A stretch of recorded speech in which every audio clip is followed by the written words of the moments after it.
Hi, so this is the last of three blogs whereby I have posed myself 10 probing questions. Now, I fully appreciate that normally you have like Parky here to do this for you, or Graham Norton, or somebody like that, but I've done this all by myself, so learn to live with it, people. Yeah, last 10 questions here. So we've learned some exciting things over the course of the last 20 questions. Here are the last 10 that I have written. So, question 1. If you had one extra hour of free time a day, how would you use it? I would learn a skill of some sort. I would, learn sign language, or I would do something practical, like take a course of some description. Because actually, one extra hour a day, I would bank that. I would do all my jobs for that extra hour and then have like a free afternoon on my day off or something and use it more practically. That's what I would do. Do something like that. Yeah. I don't know. I fancied sign language after West End Live 2017 and the signer that did Natural Woman from Beautiful the musical. Oh my god, he made me weep with laughter. Like, I can't remember what the actual sign is, but woman is that. And he was like really going for it. It was really funny, and I thought, oh, that's brilliant. He's doing so much performance. Like, I can't sing, but I could do a musical because I could sign it. That was my logic. But yeah, I'd do something where I could like learn a skill if I had an extra time. Do something really like productive with it. I mean, also if I had an extra hour a day, I would sleep as well. That would be my other option. More sleep. Can never have too much. Question 2. If you could eliminate one food forever, what would it be? Easiest question in the world. I would bomb out every coriander farm in the world. I don't know if there is such thing as a coriander farm. If there is, and you're a coriander farmer, you're evil as far as I'm concerned. I hate this stuff. It makes me physically ill. Like, and that's not me exaggerating. That's me saying that if I have it, I will be sick. No word of a lie. Like, I will be off food for the next 2 days while I spew. Like, I really can't get on with it. I hate the stuff.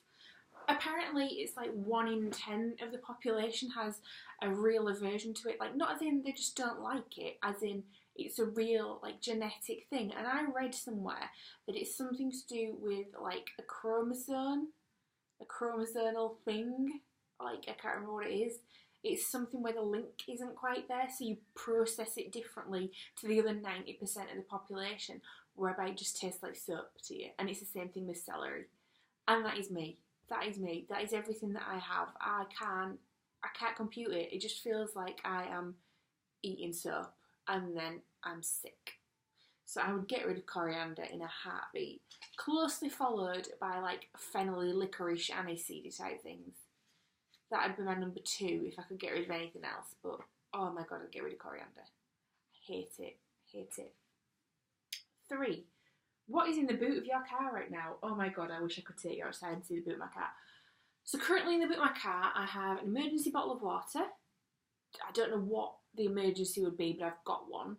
I have I have a fashion wheel game that's been in there for a long time. I have various bits of like paper and pens and stuff for I don't know why. And I have an oversized face mask of Prince Harry. Of course. Don't you have that in the boot of your car? I should have practical things like a first aid kit and a map or something, but I don't. I have a fashion wheel and a map of and a face of Prince Harry. I don't know what circumstances they would come in useful in, but that is what is in there nonetheless. I mean, I really love Prince Harry, so maybe if I was like stranded by the side of the road, it'd cheer me up to put the mask on. I don't know. Make people think that Prince Harry's stranded. Then they would have to come to my aid, wouldn't they? I've cracked this. I've cracked this. This is genius. Why doesn't everyone have a royal mask in the boot? Think about it. That's not logical. Question 3. If a movie was being made of your life and you could choose the actor to play you, who would you choose? Now, the thing with questions like that is you reckon to say somebody really, really like beautiful and attractive and go, oh, of course they'd play me. Why wouldn't they? Like, yeah, I don't know, like Emma Stone or something like that. Like, yeah, Emma Stone play me. Why not? Of course she would. She really wouldn't. It's just that we just both so happen to be ginger. Although she's not naturally ginger, just saying. So yeah, maybe Emma Stone could play me. But practically speaking, I think probably Rebel Wilson would be brilliant. Who wouldn't want that? Or if I could have any actress that are like in the world and we're going sort of musical theatre stars as well, like Carrie Hope Fletcher, if she could play me, that'd be great. Because then in this alternate universe where I have films made about me, I'd be able to sing as well. So she could make it into a musical about my life and sing things. That'd be really cool. Yeah. So yeah, let's have Carrie Hope Fletcher. Or if we're just doing a straight film, Emma Stone, please. That's definitely gonna happen, right? Question 5. Would you rather be filthy rich and live 400 years ago or middle class and live today? Obviously, anyone in their right mind would be middle class today because even 400 years ago, even if you were filthy rich, there is still a giant threat of dysentery and typhoid and horrible waterborne diseases like cholera, where as rich as you were, you still could not always avoid them. 400 years ago, we're going to 1619? Ridiculous. You've got plague. You've got being treated by leeches every time you are ill. You've got dying in childbirth a ridiculous proportion of the time. You've got the fact that doctors, still in that weirdly medieval stage of medicine where there's just silly cures for things like, oh, we'll bloodlet you, that'll definitely help. You've got too much blood, let's get it out of you. Your humours are misaligned, your womb's wandering. No, I don't care how rich you're going to make me. I don't care if you make me Elizabeth I. There is no way on God's green earth I would be rich 400 years ago. Absolutely none. Not a chance. I would much rather be comfortable today and know that there is a very, very slim chance that I am going to poo myself to death. Okay? I would be highly surprised if that was a cause of death for the middle classes today. I don't think that's been on a death certificate for a long time, okay? There isn't smallpox. Smallpox is not coming for me. I don't have to worry about smallpox. Even though I'm not even middle class, even though I'm not rich, that is not a threat that I have to put up with. It's very seldom that I have a glass of water and think, well, I hope I don't get typhoid. That doesn't happen in my life. Do you know what? Ridiculous. Middle class today, every second. Without a hesitation. Anyone who says rich 400 years ago is basically an idiot. And I don't know why I picked that question actually in hindsight, because it's just made me quite angry. And yeah, you're a fool. If you are thinking I will be rich 400 years ago, you deserve everything that comes to you that goes with that. I mean, you only have to go back sort of 100 and 120 years ago when we were sawing off bones on the battlefield with ether and a rusty saw and thinking that was technologically advanced. 400 years ago, don't even go there. No, not a cat in hell's chance, pal. None whatsoever. Today, thank you. Under any circumstances. Next question. Question number 6. God, calm down, Smithy. Would you rather have more time or more money? Now, you see, the thing about that is if you had more money, you were just born rich, you would have more time because you wouldn't have to work really hard to get all the money. You would be able to do things that didn't feel like work, like owning a theatre. That's what I would do, as we've previously discussed. That I don't think would feel like much hard work because I would enjoy it. Or I would have more money, so therefore I'd have an investment in my business to go out and do historical blogging and historical writing and write a book. Yeah, I don't know if that sounds like a really shallow thing to say, but you've got to think what more money would buy you if you invested it properly, and how much more fulfilling your life could be if you had something to kickstart whatever was your dream. Obviously you're supposed to say more free time. Everybody's supposed to say more time. Oh, it's the one thing money can't buy, blah, blah, blah.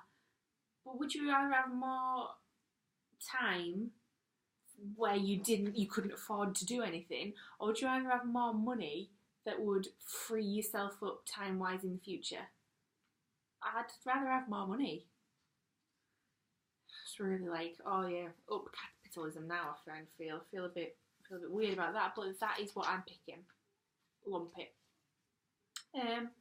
7. If you could instantly become an expert in something, what would it be? Probably some kind of skill like knitting. I can't knit, tried it, couldn't get on with it. Or an expert chef, cook, baker, an expert at like, I don't know, like practical things like gardening and things where you'd enjoy it and get on with it, because I can't do these things well enough that I don't find them stressful. I love baking, but I can't do posh things and pretty things and nice things. So mine always look a bit rough and ready, which I find quite stressful when they're done. I just think, why doesn't it look like the book? So yeah, I'd like to do something like that. Or knitting, because then I could just knit my own clothes, knit my own jumpers and things. Obviously not all my clothes, like you can't knit yourself a pair of trousers, but I knit things. So yeah, I wish I could just wake up skilled in things like that, because I'm not a practical person at all. Like, at all. Like, the thing that people say to me most of the time is, oh, well, you try. And if that didn't tell you anything about me, then I don't know what will. If you could be an animal, what would you be and why? The animal I most like is probably a sloth. No two ways about that. If I could be any animal, I'd maybe be like a lemur or a spider monkey or something where they can just lob themselves about and everyone thinks, oh, they're really funny, and everyone likes lemurs and spider monkeys, right? So yeah, probably that.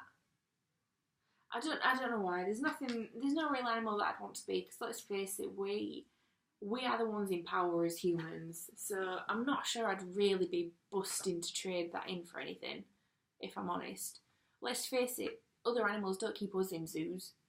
Other animals don't shoot us for fun, so I don't know, I kind of think we've got it pretty good at this end of the food chain. I wouldn't really want to bring myself down. I would want to be something inedible, because as much as I am not a vegetarian and I really enjoy eating meat, I wouldn't want to be something that I would spend my life waiting to be a sandwich. So, I don't know, I guess something cute where people go, oh, you can't eat them, you can't kill them. So yeah, lemur or spider monkey, definitely. Question 9. Would you rather listen to music from the 70s or music from today? 70s. Unless it's like musical theatre music from today, in which case I'm obsessed with the soundtrack of Six right now. So probably, actually this has just got trickier, hasn't it? I really like 50s music, and kind of before that even. I really like 80s music. 70s music is a bit of a decade that's passed me by musically, I guess. So I'm not really actually 100% sure. Theoretically 70s, because you've got like the start of Queen, you've got glam rock, you've got like Evita soundtrack, Joseph getting written. Yeah, maybe I'll stick with 70s actually. A lot of good stuff came out in the 70s. A lot of influential things came out in the 70s. So, yeah, you know, I'm going to stick with 70s. Stick with your first answer, Amy. 1970s. But that actually is tougher than you think. If you offered me a chance between 60s and today, I would choose 60s without even a minute's hesitation. 70s, it's a bit in betweeny. It's not really electric-y enough to be the 80s cool stuff, but it's not like rocking and like birth of cool British invasion kind of music like the 60s. The 70s is always a bit by the wayside as far as I can see. So I guess that's a bit trickier actually. It's a good question. Glad I chose that one. Well done me. Final question, and oh god, this will tell you a lot about me actually. If you had your own talk show, who would your first 3 guests be? If I had my own talk show, I'd do it Graham Norton style and have everybody out at once so that they could interact, because I really, really like that as a format. I don't like where you sit there and then you go off, and then you sit there and they go off, because I really like how they get chatting to these like celebrities, and they get things out of each other that a normal host wouldn't be able to get out. So I'd do that as a thing. Oh god, I'm tempted to just choose people I'd like to meet. I'm gonna say everyone's alive in here. This isn't like a dead talk show, because I would just choose like Catherine of Aragon and stuff. Victoria Coren Mitchell. I absolutely love that woman. I love her. I think she's brilliant. I think she completely doesn't change who she is. Everything that she writes about and tweets about and lives her life about, she's just like, yep, I'm a woman and feminism means I can play poker and beat the men, and I can do it in a nice floral dress. That's what feminism is. I get to have the best of what I want. And I love that. She once wrote an article where she said feminism has won when women can like do a man's job in a nice twin set. And I just think that's brilliant. I love that about her. Yeah, Victoria Coren Mitchell. Oh god, I love her. Next guest. Maybe I should have like that, a musician and maybe like a comedian for a bit of variety. I don't know. I mean, I'm a little bit obsessed right now with James Acaster.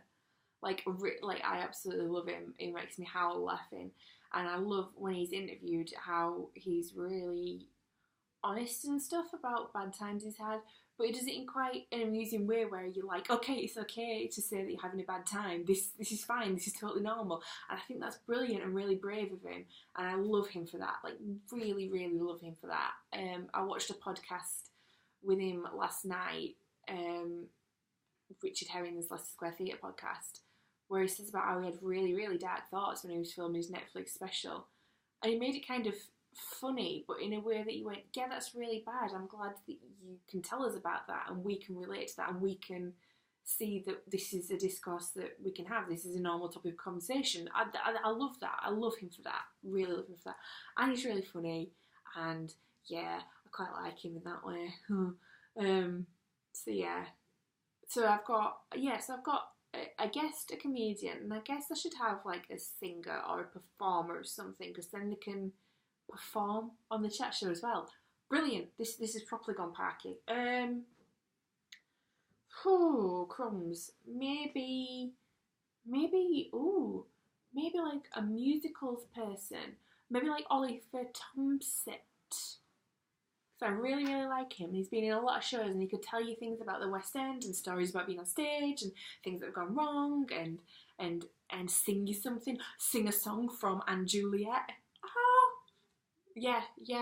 Ollie Tomsett coming and singing a boy band song at the end of it all. Oh my god, yes, this is the lineup and a half. Somebody needs to make this happen. Victoria Coren Mitchell, James Acaster, Oliver Tomsett. Yeah, somebody get that behind that, because you have a real good mix and I feel like they'll interact well. And James and Victoria have history over the whole podcast of James's, where she chose rice pudding from a tin as her dream meal and he just lost it. Like, he was very polite at the time, and then a bit afterwards where they record it when the guests gone home, Eddie Gamble was just like, James is having a breakdown here. Like, he's really angry. Like, really angry. So yeah, they're my three. So yeah, what have we learned this time? Let's sum up. These videos are getting longer and longer because I'm rambling more and more. So yeah, apologise if you genuinely don't care about all this. Give me money. I want money more than anything else. And I have weird things in the boot of my car. If I had more money, I'd probably buy more royal face masks that can look like the entire royal family. It's ridiculous to try and live 400 years ago, whether you are a peasant or the king. Don't choose that. You will make me angry. And if Victoria Coren Mitchell, James Acaster and Oliver Tomsett are free, do you know what? Let's arrange a date. Let's do this chat show thing. These are the things we have learned. This is all you need to know about me. That's 30 things about me before I turn 30. Like, I mean, just thank you, lucky stars, I'm not turning 40. This would have gone on forever, right? Happy birthday to me. I'm officially old. Well done.